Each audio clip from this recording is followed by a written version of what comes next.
നമസ്കാരം. ഭാരതത്തിനെതിരെ നിരന്തരം വിഷം തുപ്പുന്ന, ഭാരതത്തിലാകെ പ്രശ്നങ്ങളാണ് എന്നും ഭാരതം എപ്പോൾ വേണമെങ്കിലും ഒരു ആഭ്യന്തര യുദ്ധത്തിലേക്ക് പോകാമെന്നും ഭാരതത്തിലെ ന്യൂനപക്ഷങ്ങൾ വലിയ ഭീതിയോടാണ് ഇവിടെ കഴിയുന്നതെന്നും നിരന്തരം പ്രഖ്യാപിക്കുന്ന, അങ്ങനെ ലോകത്തെ വിശ്വസിപ്പിക്കാൻ ശ്രമിക്കുന്ന, വിഷം എന്ന് വെച്ചാൽ കാളകൂട വിഷം ദിവസവും ഇങ്ങനെ വമിപ്പിക്കുന്ന ഒരു ടെലിവിഷൻ ചാനൽ.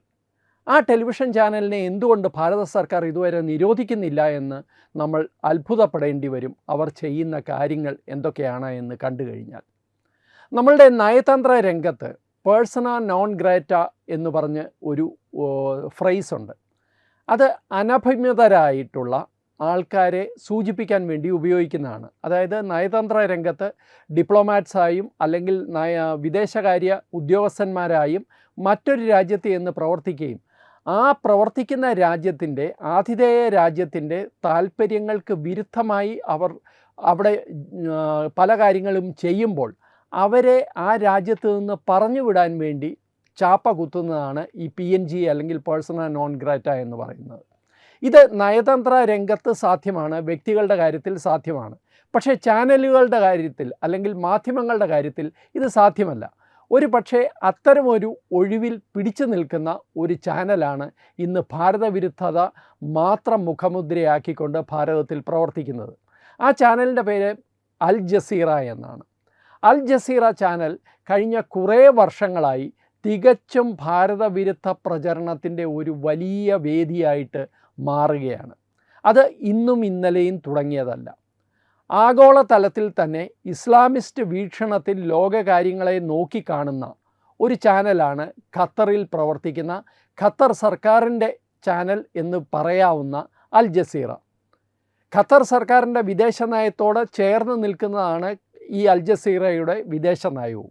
പക്ഷേ അതിനപ്പുറം ഹിന്ദു വിരുദ്ധത, ഇന്ത്യ വിരുദ്ധത, ജൂത വിരുദ്ധത, ക്രിസ്ത്യൻ വിരുദ്ധത ഇതെല്ലാം അവരുടെ വാർത്തകളിൽ നിരന്തരം കൊണ്ടുവരാൻ അൽ ജസീറ ശ്രമിക്കാറുണ്ട്. അൽ ജസീറയ്ക്ക് പണമുണ്ട്, വലിയ സന്നാഹങ്ങളുണ്ട്. അതുകൊണ്ട് തന്നെ ലോകത്ത് ചുവടുറപ്പിക്കാൻ അൽ ജസീറയ്ക്ക് സാധിച്ചിട്ടുണ്ട്. പക്ഷേ ഭാരതം പോലെ ഒരു രാജ്യത്തെക്കുറിച്ച് തികച്ചും തെറ്റായ അസത്യ പ്രചരണങ്ങൾ നിരന്തരം നടത്തി പാശ്ചാത്യ ലോകത്തെ തെറ്റിദ്ധരിപ്പിക്കുന്നതിൽ ഒരു വലിയ പങ്ക് അൽ ജസീറ വഹിക്കുന്നുണ്ട്. ഇത് ഞാൻ നേരത്തെ പറഞ്ഞതുപോലെ പല വിഷയങ്ങളിലും നമ്മൾ കണ്ടിട്ടുണ്ട്. അത് അയോധ്യ വിഷയത്തിലായാലും 1947 വിഭജനവുമായി ബന്ധപ്പെട്ട ഡോക്യുമെൻ്ററിയിലായാലും, പുതിയ കാലത്ത് CIA പോലെയുള്ള നിയമങ്ങളുടെ കാര്യത്തിലായാലും, ബംഗ്ലാദേശ് വിഷയത്തിലായാലും, രോഹിംഗ്യ വിഷയത്തിലായാലും ഒക്കെ നിരന്തരം ഭാരതവിരുദ്ധ പ്രചരണം നടത്താനാണ് അൽ ജസീറ എന്ന ചാനൽ ശ്രമിച്ചിട്ടുള്ളത്. ഇവരെ സംബന്ധിച്ചിടത്തോളം ഇവരുടെ ഏറ്റവും അവസാനത്തെ 2 വാർത്തകൾ അത് ആണ് സത്യത്തിൽ ഇന്ന് ഈ ഒരു വിഷയം പ്രേക്ഷകരുമായിട്ട് പങ്കുവെക്കാൻ തന്നെ കാരണമായത്. ഇക്കഴിഞ്ഞ ഈദ് ദിവസം മുസ്ലിം ജനവിഭാഗത്തെ പബ്ലിക് പൊതുസ്ഥലങ്ങളിൽ അവരെ നമാസ് ചെയ്യാൻ, അവരെ പ്രാർത്ഥിക്കാൻ അനുവദിച്ചില്ല എന്നുള്ളത് അൽ ജസീറയെ സംബന്ധിച്ചിടത്തോളം വലിയ വാർത്തയായിരുന്നു.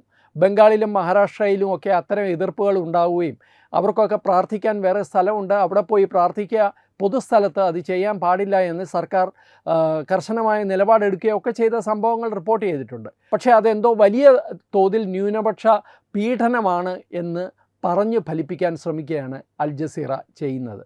ഒന്നാമതേ മുസ്ലിങ്ങൾ ഭയപ്പെട്ടാണ് ഇന്ത്യയിൽ ജീവിക്കുന്നത്, അതോടൊപ്പം പുതിയ നിയന്ത്രണങ്ങൾ വരുന്നു എന്നുള്ള നിലയിലാണ് ഇത്തരം വാർത്തകൾ അവർ അവതരിപ്പിച്ചത്.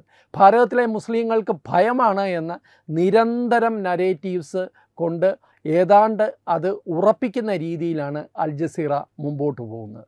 പക്ഷേ ഇത്രയൊക്കെ ആയിട്ടും നമ്മൾ ഇതുവരെ ഒരുപക്ഷെ മാധ്യമ സ്വാതന്ത്ര്യത്തിൻ്റെ പേരിലാവാം, അല്ലെങ്കിൽ വിമർശനങ്ങളോട് പുറംതിരിഞ്ഞ് നിൽക്കണ്ട എന്ന് വിചാരിച്ചിട്ടാവാം അൽ ജസീറയ്ക്കെതിരെ കാര്യമായ നടപടിയൊന്നും എടുത്തിട്ടില്ല.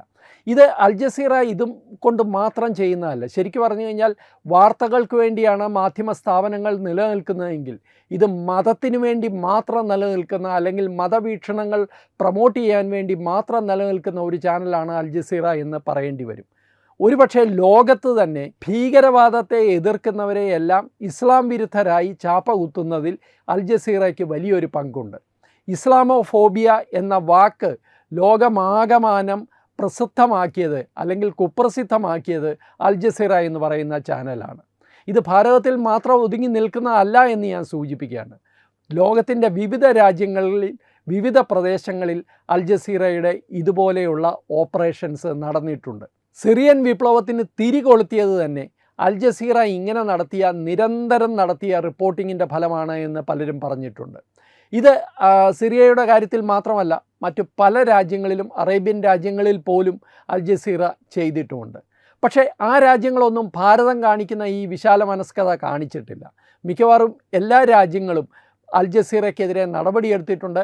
പല രാജ്യങ്ങളും അൽ ജസീറയെ നിരോധിച്ചിട്ടുമുണ്ട്. അതുകൊണ്ടാണ് ഞാൻ പറഞ്ഞത്, ഭാരതവും ഈ വഴി തിരഞ്ഞെടുക്കാൻ മടിക്കരുത്. കാരണം ഭാരതത്തിനെതിരെ അത്രമാത്രം ഹീനമായ പ്രവർത്തനമാണ് അൽ ജസീറ എന്ന് പറഞ്ഞ ചാനൽ ചെയ്തുകൊണ്ടിരിക്കുന്നത്. ഈജിപ്റ്റ് 2013 അൽ ജസീറയുടെ പ്രവർത്തനങ്ങൾ നിരോധിച്ചതാണ്. സൗദി അറേബ്യ 2017 റിയാദിലെ അൽ ജസീറയുടെ ഓഫീസ് അടച്ചുപൂട്ടി. ഇസ്രായേൽ പിന്നെ തുടക്കം മുതൽ തന്നെ അൽ ജസീറയ്ക്കെതിരാണ്. UAE 2017 അൽ ജസീറയെ ബ്ലോക്ക് ചെയ്തതാണ്. ബഹ്റൈൻ 2010 ഇത് ചെയ്തതാണ്. ജോർദാനിൽ 2017 മുതൽ അൽ ജസീറയുടെ പ്രവർത്തനമില്ല. പാലസ്തീൻ അതോറിറ്റി ആകട്ടെ വെസ്റ്റ് ബാങ്കിലെ അൽ ജസീറയുടെ എല്ലാ പ്രവർത്തനങ്ങളും 2025 നിർത്തിവെപ്പിച്ചു. അതിന് കാരണം ഹമാസ് ഭീകരവാദികളോട് അൽ ജസീറയുടെ അനുഭാവവും അവർക്ക് വേണ്ടി പണിയെടുക്കുന്നു എന്നുള്ള കൃത്യമായ തെളിവുകളുടെ അടിസ്ഥാനത്തിലാണ്. പല അൽ ജസീറ റിപ്പോർട്ടേഴ്സും ഹമാസിൻ്റെ പ്രവർത്തകർ കൂടി അല്ലെങ്കിൽ ഭീകരർ കൂടി ആയിരുന്നു എന്ന് പിന്നീട് തെളിയിക്കപ്പെട്ടിട്ടുമുണ്ട്. അപ്പോൾ ഒരു വശത്ത് ഭീകരവാദം, മറുവശത്ത് മാധ്യമപ്രവർത്തനമെന്നും പറഞ്ഞ് രണ്ടും ബാലൻസ് ചെയ്ത് അല്ലെങ്കിൽ ഒന്ന് മറ്റൊന്നിനും മറയായിട്ട് കൊണ്ടു നടക്കുകയാണ് അൽ ജസീറ. ഭാരതത്തിൽ ഇവർ ചെയ്യുന്നത്, ഒരുപക്ഷെ ലോകത്ത് മറ്റു പല ഭാഗങ്ങളിലും ചെയ്യുന്നുണ്ടാവും, ഭാരതത്തിൽ ഇവർ നടത്തുന്ന പ്രവർത്തനങ്ങൾക്ക് മറ്റൊരു വശം കൂടിയുണ്ട്. അത് പണം ഉപയോഗിക്കുന്നതാണ്, അല്ലെങ്കിൽ പണം വാരി വിതറി ഇവരുടെ അഭിപ്രായം ഉണ്ടാക്കിയെടുക്കാനുള്ള കൃത്രിമമായ ശ്രമമാണ്. അങ്ങനെ ഒരു ആരോപണവും അൽ ജസീറയ്ക്കെതിരെ ഇപ്പോൾ വന്നിട്ടുണ്ട്. ഒരു ജേർണലിസ്റ്റ് ഉണ്ട്, അദ്ദേഹത്തിൻ്റെ പേര് സഹാഖ് തൻവീർ എന്നാണ്. സഹാഖ് തൻവീർ ഒരു ഇൻ്റർവ്യൂവിൽ വളരെ വ്യക്തമായിട്ട് പറയുന്നത്, ദില്ലിയിലും നോയിഡയിലും മീററ്റിലുമൊക്കെ അൽ ജസീറയ്ക്ക് വേണ്ടി ആൾക്കാരെ ക്യാൻവാസ് ചെയ്യുന്ന ഏജൻറ്റുമാരുണ്ട് എന്നാണ് പറയുന്നത്. അതായത് സാധാരണ പത്രപ്രവർത്തകർ, വലിയ ആർഭാടമോ സൗകര്യങ്ങളോ ഒന്നും ഇല്ലാത്ത സാധാരണക്കാർ, അങ്ങനെയുള്ളവർക്ക് വളരെ ചെറിയ തുക നൽകി അവരെ കൊണ്ട് റിപ്പോർട്ടുകൾ എഴുതിക്കുക, അവരെ കൊണ്ട് പല പ്രസിദ്ധീകരണങ്ങളിൽ ഇത് പ്രസിദ്ധീകരിക്കുക എന്നുള്ള ഓപ്പറേഷനും അൽ ജസീറയുടെ നേതൃത്വത്തിൽ നടക്കുന്നുവെന്ന് സഹാഖ് തൻവീർ എന്ന് പറയുന്ന ഒരു മാധ്യമപ്രവർത്തകൻ, അദ്ദേഹം ഒരു ഇൻഡിപെൻഡൻറ്റ് ജേർണലിസ്റ്റാണ്, അദ്ദേഹത്തിൻ്റെ ഇൻ്റർവ്യൂ യൂട്യൂബിലുണ്ട്. അദ്ദേഹം പറയുന്നത് ഇത് ഭാരതത്തിൽ നിരന്തരം അൽ ജസീറ ചെയ്തുകൊണ്ടിരിക്കുന്നു എന്നാണ്. ഒരു കാര്യം നമുക്കറിയാം, അൽ ജസീറയുമായി ബന്ധമുള്ള നമ്മളുടെ ദേശീയ ചാനലുകളിൽ സ്ഥിരമായി വരുന്ന ചില നിരീക്ഷകരുണ്ട്. അവർ നിരന്തരം ഇതുപോലെ ഇസ്ലാമിക പ്രീണനം നടത്തി അല്ലെങ്കിൽ ഹിന്ദു വിരുദ്ധത പറഞ്ഞ് മാത്രം മുമ്പോട്ട് പോകുന്നവരാണ്. അവർക്ക് വലിയ സൗകര്യങ്ങളാണ് ഇവരൊക്കെ കൊടുക്കുന്നത്. ഒരാളുടെ കാര്യം ഞാൻ പേര് പറയുന്നില്ല, അവർക്ക് സൊമാലിയയിൽ വരെ അവാർഡ് കിട്ടുന്നു. അവർ ബിസിനസ് ക്ലാസ്സുകളിൽ മാത്രം വിമാനയാത്ര നടത്തുന്നു. ബൂസ്റ്റണിൽ ചെല്ലുമ്പോൾ അവരെ ഇൻഡോ അമേരിക്കൻ മുസ്ലിം കൗൺസിൽ എന്ന് പറയുന്ന വിവാദ സംഘടന, പാകിസ്ഥാൻ്റെ ആൾക്കാർ സ്പോൺസർ ചെയ്യുന്ന സംഘടനയാണ്. ആ സംഘടനയുടെ ആതിഥ്യം സ്വീകരിച്ച് ഭാരതത്തിലെ തന്നെ ഒരു ഉപരാഷ്ട്രപതി തന്നെ ഒരു കാലത്ത് പോയിട്ടുണ്ട്. അപ്പോൾ ആ സംഘടനയാണ് ഇവരെയൊക്കെ സ്വീകരിക്കുന്നത്. അപ്പോൾ ഇങ്ങനെ ഒരു പാരലൽ ഓപ്പറേഷൻ കൂടി മാധ്യമപ്രവർത്തനം അല്ലാതെ അൽ ജസീറ ഭാരതത്തിൽ നടത്തുന്നുണ്ട് എന്ന് വേണം മനസ്സിലാക്കാൻ. കാരണം ഇതിനെല്ലാമുള്ള ഒരു വേദിയായിട്ട് അൽ ജസീറ മാറിയിരിക്കുന്നു. ഈദിൻ്റെ റിപ്പോർട്ടിനെ കുറിച്ച് ഞാൻ പറഞ്ഞു. ഏറ്റവും കൂടുതൽ ഒരുപക്ഷെ ഈ കോക്രോച്ച് പാർട്ടി വന്നപ്പോൾ അവരെക്കുറിച്ച് റിപ്പോർട്ട് ചെയ്ത ഒരു വിദേശ മാധ്യമവും അൽ ജസീറ തന്നെയാണ്. കാരണം ഇത്രയേ ഉള്ളൂ, ഭാരതത്തിൽ ഭാരത സർക്കാരിനെതിരെ എന്ത് നടന്നാലും, അത് വലുതാവട്ടെ ചെറുതാവട്ടെ, ഏതെങ്കിലും ഒരു ചെറിയ മൂവ്മെൻറ്റ് നടന്നാലും എങ്ങനെയെങ്കിലും ഭാരതത്തിനുള്ളിൽ കുഴപ്പങ്ങൾ ഉണ്ടാക്കുക, ആഭ്യന്തര കലാപം ഉണ്ടാക്കുക, അന്തഃഛിദ്രം ഉണ്ടാക്കുക എന്നുള്ള അജണ്ട നടപ്പാക്കാനുള്ള ഒരു ഉപകരണമായിട്ട് ഇതുപോലെയുള്ള ചാനലുകൾ മാറിയിരിക്കുന്നു എന്ന് അർത്ഥം. ഇനി ഒരു ഇരട്ടത്താപ്പ് കൂടി ഇവരുടെ കാര്യത്തിൽ പറഞ്ഞുകൊണ്ട് അവസാനിപ്പിക്കാം. ഭാരതത്തിലെ മുസ്ലിങ്ങൾ അപകടത്തിലാണ്, ഭാരതത്തിലെ മുസ്ലിങ്ങൾ ഭയപ്പാടോടാണ് ജീവിക്കുന്നത് എന്നൊക്കെ ഇവർ പറയുന്നു. ഭാരതത്തിൽ ജീവിക്കുന്നവർക്ക് അതിൻ്റെ യാഥാർത്ഥ്യം അറിയാം, ആരാണ് ആരെ ഭയപ്പെടുന്നതെന്ന്. അത് മറ്റൊരു കാര്യം. പക്ഷേ അങ്ങനെ പറയുന്ന ഇതേ ആൾക്കാർ ഉയ്ഗർ മുസ്ലിംസ് എന്ന് പറയുന്ന ഒരു ഗ്രൂപ്പുണ്ട് ചൈനയുടെ നിയന്ത്രണത്തിൽ. ഉയ്ഗുർ പ്രവിശ്യയിലെ മുസ്ലിങ്ങൾ മിക്കവാറും എല്ലാവരും തടവറയിലാണ്. അവർക്ക് റംസാനോ അല്ലെങ്കിൽ ഇസ്ലാമിക നിയമം അനുസരിച്ചുള്ള ആഘോഷങ്ങളോ അല്ലെങ്കിൽ അതുപോലെയുള്ള റിലീജിയസ് ആയിട്ടുള്ള ഒരു കാര്യവും ചെയ്യാൻ അനുവാദമില്ല. തൊപ്പി വെക്കാനും താടി വളർത്താനും അനുവാദമില്ല. അവരുടെ ഭാഷയും അവരുടെ സംസ്കാരവും അവർക്ക് കൊണ്ടു നടക്കാൻ അനുവാദമില്ല. അവർക്ക് ഖുറാൻ വായിക്കാൻ അനുവാദമില്ല. അങ്ങനെ ഒരു ഗ്രൂപ്പിനെ അടിച്ചമർത്തി വച്ചിട്ടുണ്ട് ചൈന എന്ന് പറയുന്ന കമ്മ്യൂണിസ്റ്റ് രാജ്യം. ഇന്നേ വരെ ഇതിലൊരു ഗ്രൂപ്പും അല്ലെങ്കിൽ അൽ ജസീറ പോലെ ഒരു ചാനലും ഉയ്ഗർ മുസ്ലിങ്ങളെക്കുറിച്ച് കാര്യമായിട്ടൊന്നും തന്നെ പറഞ്ഞിട്ടുമില്ല.